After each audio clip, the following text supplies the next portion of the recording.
शक्ति मानते हैं। इसी का नाम संत कृपा है। उस शक्ति में किंचित माधवी संदेह नहीं। हमारे पास कोई सिद्धि नहीं है, कोई साधना नहीं है, कोई मंत्र विधान नहीं है, ना कोई शक्ति हमसे बात करती है, ना हमारे पास कोई शक्ति आती है।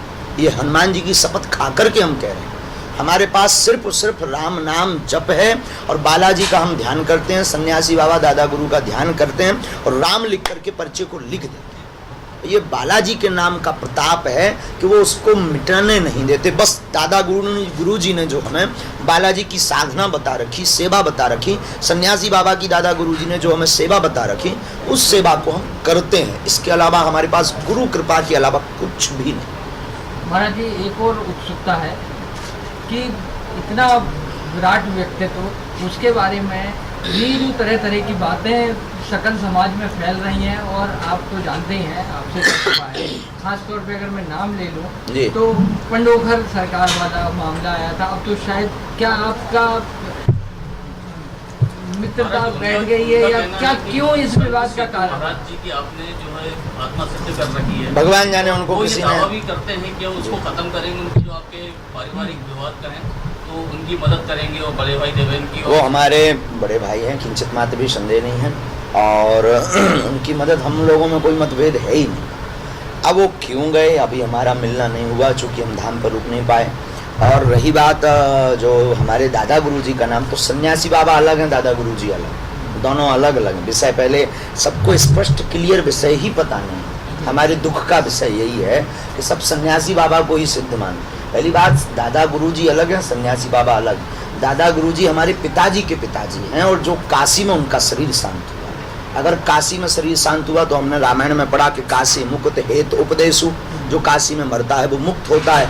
और मुक्त होता है तो हमने सिद्ध कैसे कर लिया, या तो रामायण झूठी है या काशी में मरने वाली की सिद्धि बताने वाला झूठा है। वो कैसे सिद्ध हो सकते? तो क्या रामायण झूठी है? रही बात सिद्धि की, क्या कोई पितरों को सिद्ध करके इतने बड़े स्तर पर इतने लगातार टाइम तक एक दो नहीं 50, 100, 500 लोगों के मनोभाव के प्रश्न को बता सकता है? बिना भगवत कृपा के ये संभव ही नहीं है। दादा गुरु का हम पे आशीर्वाद है, हमारे पूरे वंश पर आशीर्वाद है, वंशानुगत ये दरबार लग रहा है। और जिन महापुरुष के नाम के लिए उन्होंने कहा है, सब अपने अपने भाव से बोलते रहते हैं। हमारा किसी के नाम को लेकर के कोई कहना नहीं है, ना कोई सफाई देना है, लेकिन मामले क्योंकि सत्य को आपके सामने है, मामले अच्छा रहे। क्योंकि देखिए, ये मामले ऐसे होते हैं, सर्वमान्य है जी, ये मामले ऐसे होते हैं भगवान कि इन मामलों में जो भी बोला जाएगा बात बढ़ती जाएगी, बात का विवाद बढ़ता जाएगा। हम जितना समय इन मामलों को जवाब देने में लगाएंगे, उतने में एक सामाजिक संदेश, 2-4 लोगों की अर्जी, जगत का कल्याण, सनातन धर्म का उत्थान करने के लिए अगर बुद्धि विवेक लगाएंगे तो हमारा संकल्प बहुत जल्दी पूर्ण होगा कि घर घर राम हो, हर विश्व में राम हो, फिर व्यक्ति को दरबारों में भटकने की आवश्यकता ना हो। हमारा संकल्प ये है, हम ऐसा भारत देखना चाहते हैं कि व्यक्ति को दरबारों में भटकना ना पड़े, वो जहाँ रहे जहाँ बैठे उसके लिए वहीं दरबार अनुभव। आपने भाई से बात कुछ ठीक हो गया? हाँ, बात हुई, उसी बीच में हुई, आने के बाद भी हुई और बड़े अच्छे से बात हुई, सहज भाव से बात हुई। ऐसा कोई दुराई ही नहीं है हमारे भाइयों में। वो हमें लगता प्रस्तुतिकरण थोड़ा सा ऐसा वैसा हुआ है। पारिवारिक विवाद तो सब जगह होता है, लेकिन हमारे में नहीं। लेकिन पंडुकर जी को ऐसी क्या आपत्ति है कि वो एक कभी आप उनके पास जाए, लेकिन वो बहुत अच्छे हैं, ऐसा कुछ भी हमें तो नहीं लगता। हमारी दृष्टि कभी नहीं हुई है और हम कभी मिले नहीं हैं, ऐसी कोई चर्चा भी उनसे नहीं हुई है हमारी। और हम किसी के दरबार या किसी के व्यक्तित्व के बारे में बिना मिले बोल भी नहीं सकते। नहीं, कभी नहीं आए, कभी वो गए होंगे, वो गए होंगे, वो गए होंगे। आपको ऐसा नहीं लगता जिस तरीके से आपकी प्रसिद्धि बढ़ रही है देश में, दुनिया में, तो ऐसा कुछ भी नहीं। तो ये बात आ गई है कि वो विवाद तो दूर हो गया, वो विवाद मित्रता हो गई। अच्छा, ये बात आ गई। हाँ, ये नई बात आई है कि अब वो विवाद जो चल रहा था वो दूर हो गया, सुलह हो गई। वो वैचारिक मतभेद के कारण ऐसा भाव उठा होगा सबके मन में। वैचारिक मतभेद का मतलब कि हम कुछ और कह रहे हैं, आप कुछ और कह रहे हैं, तो वो आपस में टकरा गए। लेकिन जब आपस में चर्चाएं होती हैं तो वो मिट जाते हैं। वैचारिक मतभेद के लिए एक हमारे बड़े स्नेही शिष्य हैं, उन्होंने चर्चा रखी कि आपके लिए वो ऐसे ऐसे महापुरुष बोल रहे हैं। हमने कहा हमें तो पता नहीं है, हमने तो कभी बोला नहीं है, अगर वो बोल रहे हैं तो बहुत बहुत साधु बात, उससे भी हमें कुछ सीख मिलेगी। पर बाद में भगवान की ऐसी दया कि किसी से हमारी बुराई नहीं होती, ईश्वर की ऐसी दया होती, कोई करता भी रहता है तो हम उसको बुराई नहीं मानते हैं, आशीर्वाद मानते हैं। वैचारिक मतभेद था लेकिन अब तो सब शांति है ना। अच्छा महाराज जी, आने वाले कितने समय तक आपके की ये जो राम कथा है वो प्लान हो चुकी है? आने 2023 के छठ में माए तक, मतलब 1.5 साल 1 साल जो भी होता हो पूरा हाँ पूरा फुल। हमारे देश में जो है 4 पीठें हैं शंकराचार्य की, जिस 2 पीठों की ज्योतिष और द्वारका और शारदा पीठाधीश्वर जगतगुरु शंकराचार्य स्वामी स्वरूपानंद जी उसके शंकराचार्य हैं। उनका मत है कि जो है मंदिरों में साईं की प्रतिमा नहीं होना चाहिए जी। तो इस पे आप हाई कोर्ट ने क्या जवाब दिया था इसमें? इसमें उन्होंने शायद ट्रस्ट ने शायद कुछ माफ़ी मांगी थी कि चांदनी सही नाम है ना? हाँ। तो फिर अगर ऐसा है तो फिर गलत नहीं रखनी चाहिए। अगर हाई कोर्ट ने ऐसा कहा है और शंकराचार्य हमारे देश के धर्म के सनातन धर्म के प्रधानमंत्री हैं और सनातन धर्म के राष्ट्रपति ने ऐसा कह दिया तो हमें लगता है कि या तो उन्हें शंकराचार्य मत मानो, शंकराचार्य आप संबोधित मत करो, और अगर वो शंकराचार्य अगर आप संबोधित कर रहे हैं, उन्हें शंकराचार्य मान रहे हैं तो उनकी आज्ञा भी, और हम सहमत हैं। भाई प्रधानमंत्री जिसे मान रहे तो या तो उसकी आज्ञा मानो या फिर उसे प्रधानमंत्री मत मानो।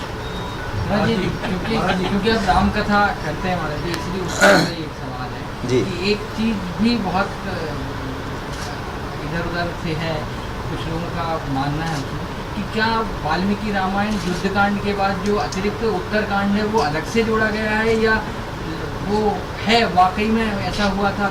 रामचरितमानस की बात कर रहे हैं कि वाल्मीकि रामायण? हाँ।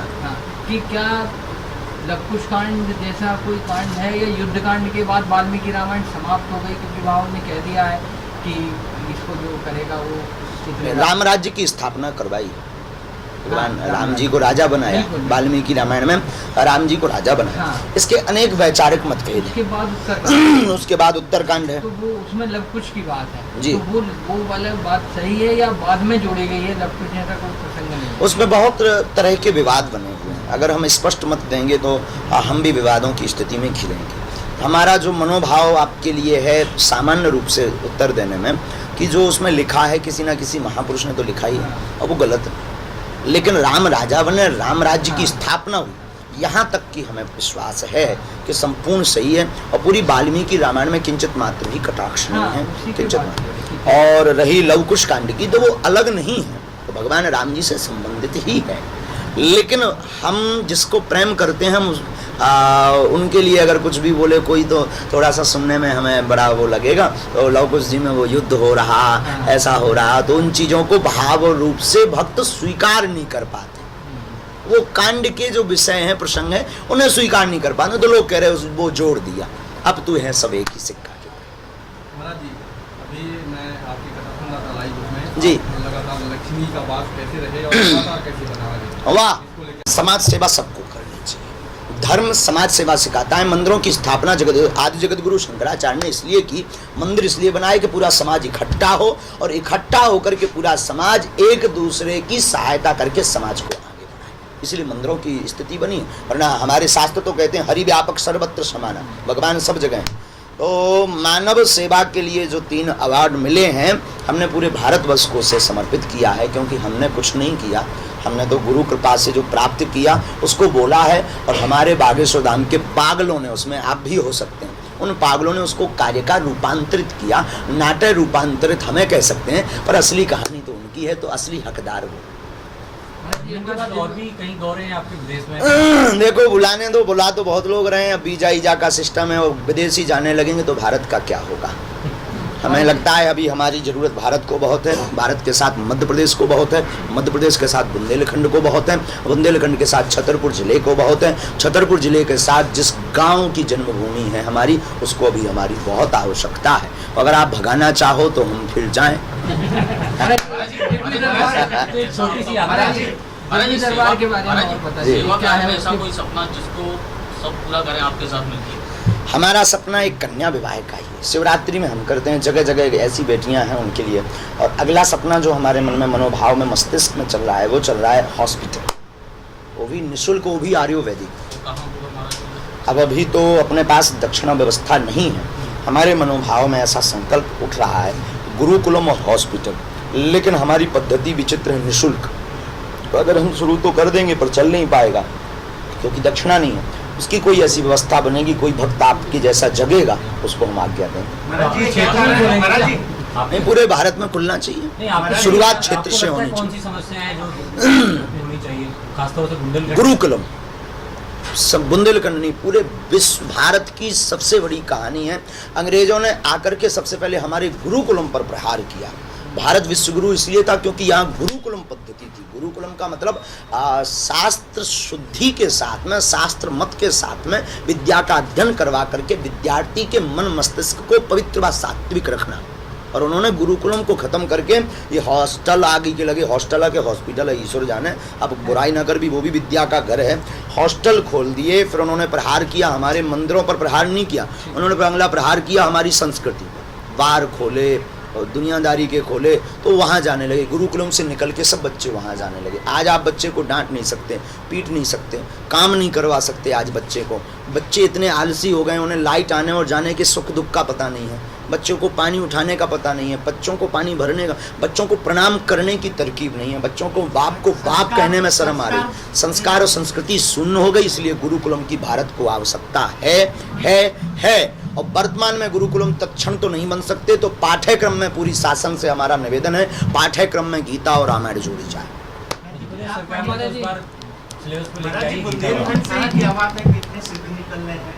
बहुत सुंदर प्रश्न है, इस सिद्धों से पूछना चाहिए भगवान। हमें तो 10-12 साल हो गए हैं, अभी नए तो निकले नहीं हैं। नए निकले होते तो आप पूछते हैं। हम भी सोच रहे हैं कि इतना कौन फ्री है जो इतनी सिद्धियां बांट रहा है। हो सकता है वहाँ तपस्या बुंदेलखंड साधारण तो होती है। अरे साधु, भारत में बुंदेलखंड वो भूमि है जहाँ 12 वर्ष भगवान राम रहे। भारत भूमि में बुंदेलखंड वो भूमि है जहाँ पूरे भारत के तीर्थों के उप तीर्थ स्थापित हैं। बुंदेलखंड वो भूमि है जहाँ वीरांगना लक्ष्मीबाई हुई हैं, जिनकी वीरता की गाथा पूरा देश जानता है, पूरा विश्व जानता है। बुंदेलखंड वो भूमि है जहाँ पर छतरपुर जिले के शरीर महाराज हुए। बुंदेलखंड वो भूमि है जहाँ वर्ल्ड टूरिस्ट प्लेस है। बुंदेलखंड वो भूमि है जहाँ पर भगवान जी चित्रकूट में 12 वर्ष तक निवास करके भक्तों को दर्शन देते रहे। तो जहाँ भगवान हो वहाँ तो भक्त प्रकट होंगे ही। अब कहाँ प्रकट होंगे? चाइना में। महाराज जी, आप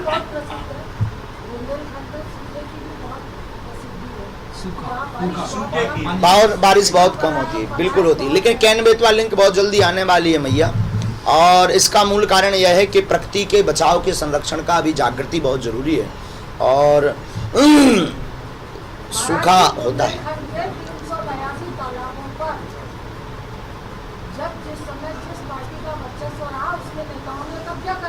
बिल्कुल, तो ये सिद्ध भूमि है, यहाँ इतने सिद्ध लोगों का उद्गम स्थल भी है, तो कभी किसी सिद्ध ने इस बात को क्यों नहीं? इसमें ये कारण यह है कि ये कारण अगर उठाते हैं तो बड़े बड़े महापुरुष उसके पीछे लग जाते हैं। अगर कोई बात उठाता है तो जो उस पर कब्जा किए रहते हैं विचित्र रूप से उनके पीछे लग जाते हैं। ये काम तो हमें लगता है कि पूरी संपूर्ण मीडिया का जरूर है। हमारी बात को कोई नहीं मानेंगे, पर मीडिया अगर पीछे लग जाएगी तो अच्छों की ढीली हो जाएगी जिंदगी। इसके पीछे प्राकृतिक या दैवी कारण तो नहीं है कुछ? बुंदेलखंड में जो सूखा या पानी का अभाव है, प्राकृतिक या दैवी कारण तो नहीं है? ऐसा तो हमें समझ में नहीं आया। दैवीय कारण होता तो हम अर्जी लगाते ही हैं सबकी, बुंदेलखंड की क्यों ना लगाते, और लगाई होगी। ऐसा थोड़ी है कि हम विदेश में जाके अर्जी लगा रहे बुंदेलखंड की ना लगाएं। तो दैवीय कारण तो ऐसा कुछ भी नहीं आया है, परंतु वहाँ की मानसून स्थिति समझ में जरूर आई है कि मानसून की स्थिति विचित्र है और वृक्षों की अंधाधुंध कटाई बहुत है, और वहाँ पर अवैध उत्खनन बहुत है। अवैध उत्खनन भयंकर है, भयंकर मात्रा। उसके कारण जल स्तर नीचे हो, पठारी क्षेत्र ज़्यादा है। पूरा पन्ना अन्ना का हमारा छतरपुर ये पठारी क्षेत्र में आता है। पठारी का मतलब पत्थर होता है। वहाँ खदानें, बालू, पत्थर, पूरे भारत में हमारे बुंदेलखंड से पत्थर जाता है। हीरा सबसे ज़्यादा वहीं से जाता है। ये मूल कारण। वृक्षारोपण बहुत जरूरी है, और वृक्षारोपण वहाँ जरूरी है। वृक्षारोपण पर कोई कार्य नहीं कर रहा। 11.25 लाख का हमने शुरू किया तो अभी 1 लाख तक नहीं पहुँच पाए। अब स्वयं कितने कर पाएंगे? लोगों से करें, अभियान शुरू होने वाला है, फिर से शुरू। महाराज जी, आपको भोपाल में 2 दिन हो गए हैं, तो आप भोपाल वासियों को क्या संदेश देना चाहेंगे? हम यही कहेंगे, भोपाल वालों जगो, अभी मौका है, सब एकजुट हो जाओ, सनातनीय संस्कृति का बहु प्रकार से प्रचार करो। आप अगर नहीं करोगे तो आने वाली आपकी पीढ़ी पछताएगी, पछताएगी, पछताएगी। अभी मौका है, मानव होकर के मानव के काम आओ। महाराज एक और प्रश्न कि भविष्य में अगर आपको राजनीति में आने का कहीं निमंत्रण वाह! मिलता है तो आप आएंगे क्या? वाह, बहुत देर बाद आए भाई साहब आप, कहाँ छिपे रहे। राजनीति और व्यासपीठ दोनों अलग अलग है, राजपीठ और व्यासपीठ दोनों अलग अलग है। धर्म से राजनीति चलती है, राजनीति से धर्म नहीं चलता है। तो अगर आपने कहा कि किस पार्टी में आएंगे, कहाँ आएंगे, हमारी एक ही पार्टी है, पहले से बनी है, फाइनल है। हम स्वयं किसी पार्टी के कार्यकर्ता हैं, कार्यवाहक हैं, संस्थापक उसके अध्यक्ष श्री हनुमान जी महाराज हैं। उस पार्टी का नाम बजरंगबली है, उस पार्टी का निशान मुगदर है, उस पार्टी का नारा है जो राम का नहीं वो किसी काम का नहीं। Please vote for you. Mahoba से आयुर्वेद विशेषज्ञ है, वाह। नाड़ी वैद्य है, वाह। और निःशुल्क, जैसे आपने आयुर्वेद का कहा था, आप निःशुल्क औषधालय चला। दिव्य का मतलब दूसरा है कि महाराज जी बुलडोजर कब लेना है? फिर फंसा रहे हो आप। हाँ। दिव्य दरबार का मतलब श्री बागेश्वर बालाजी को लेकर के है। दरबार का मतलब होता है जिस द्वार पर जाने के बाद दर दर भटकना ना पड़े, उसका नाम दरबार। जिस द्वार पर जाने के बाद में सभी वार यानी दिन हमारे शुभ हो जाएं, उस द्वार का नाम है दरबार। और दिव्य का मतलब है जो मानव के ऊपर की लीलाएं, क्रियाएं हैं, जो हम आप सोच नहीं सकते वो कार्य सिद्ध हो जाएं, जो असंभव है वो संभव हो जाएं, जो लाइलाज है उसका इलाज मिल जाए, जो भटका हुआ है वो रास्ते पर चल जाए, जिसको भगवत भक्ति का मार्ग खुल जाए, उसी का नाम दिव्य दरबार, ईश्वरीय दरबार, भगवत दरबार, बालाजी का दरबार। हाँ, बालाजी का दरबार, बिल्कुल किंचित मात्र भी संदेह नहीं, बालाजी के अलावा कोई नहीं है हमारी जिंदगी। कि संपूर्ण भारत में जितने भी महापुरुष हैं सनातन के लिए कार्य कर रहे हैं, वर्तमान में बहुत अद्भुत कार्य कर रहे हैं, जागृति का कार्य कर रहे हैं। और जो भूमिका जिनकी अभी रह गई है वो भूमिका आगे आएगी। हम इनकी कोई भूमिका तय करने के लिए कोर्ट नहीं है, हम कोई संतों को आज्ञा नहीं दे सकते, हम स्वयं संतों के दास हैं। बस यही निवेदन करना चाहें कि अब साधु संतों को एक मंच पर आना पड़ेगा, अब साधु संतों को एक होना पड़ेगा और एक दूसरे की टांग ना खींच करके जो सनातन की टांग खींच रहा उनके लिए शक्ति का प्रयोग, वाणी का प्रयोग करना पड़ेगा, तभी काम चलेगा। वरना धीरे धीरे ऐसे एक दूसरे के उसमें मर जाएंगे, मिट जाएंगे, दूसरे राज करके चले जाएंगे। ये भूमिका हमारी दृष्टि।